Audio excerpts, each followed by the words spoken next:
आपकी नाराजगी मेरी सराखों पर, कोई दिक्कत नहीं। आपकी नाराजगी तो मेरे उस पिता से भी रही थी जब उन्होंने 2014 में एनडीए का साथ देने का काम किया। उस वक्त भी आप उनसे नाराज हुए थे, बिना इस बात को याद किए कि कैसे 2005 में उन्होंने अपनी पार्टी को समाप्त कर दिया, बिहार में मुस्लिम मुख्यमंत्री बने इस बात की दावेदारी पेश करते हुए।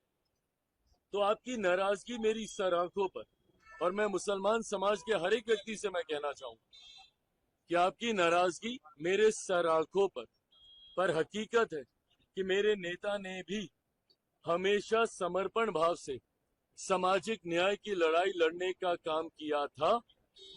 मेरी रगों में भी उन्हीं का खून है, उन्हीं के संस्कार हैं। मैं भी उनकी उस सोच को उतनी ही ईमानदारी से आगे लेकर चलने का काम करूं।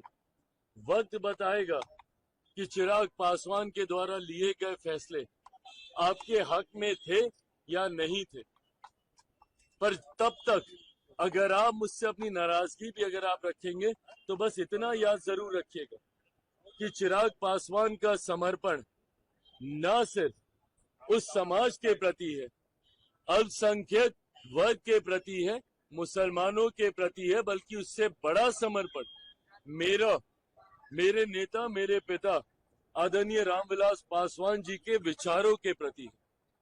मेरा कमिटमेंट उनकी आइडियोलॉजी के साथ है और उनकी आइडियोलॉजी सामाजिक न्याय की रही है, और इसके साथ चिराग पासवान ने ना कभी समझौता किया था, ना कभी भविष्य में समझौता करेगा। चिराग पासवान के द्वारा लिया गया हर फैसला, मेरी पार्टी के द्वारा लिया गया हर फैसला मेरे पिता के विचारों को मजबूत करने की सोच को प्राथमिकता देने की दिशा में लिया जाएगा। समाज में सामाजिक न्याय को बढ़ाने की दृष्टि के साथ लिया जाएगा, समाज में सद्भावना को बढ़ाने की सोच के साथ लिया जाएगा, और सबको, समाज के हर वर्ग को बराबरी का मौका मिले, अवसर मिले, इस सोच के साथ लिया जाएगा।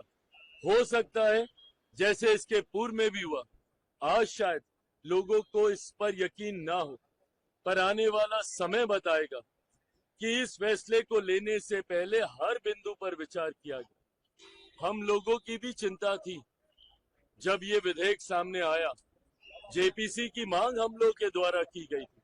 हम लोग चाहते थे कि इस पे एक विस्तृत चर्चा हो। पार्टी की तरफ से हमारे सांसद अरुण भारती जी ने जेपीसी में अपने पक्ष को रखने का काम किया।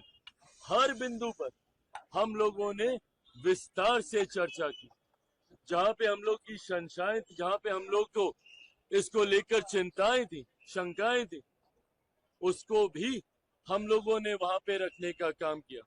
कई ऐसे सुझाव पार्टी के द्वारा दिए गए जिसको समिति ने स्वीकारने का काम किया, और इन तमाम बदलावों के बाद, इन तमाम सुझावों के बाद जिस नए स्वरूप में ये संशोधन विधेयक भारत की संसद में आया, इसके हर बिंदु पर अध्ययन करने के बाद ही लोक जनशक्ति पार्टी रामविलास ने इसका समर्थन करने का फैसला लिया है। मैं मानता हूं कि आने वाले समय में गरीब मुसलमानों के हित में ये विधेयक रहेगा, और समय इसको साबित भी करेगा।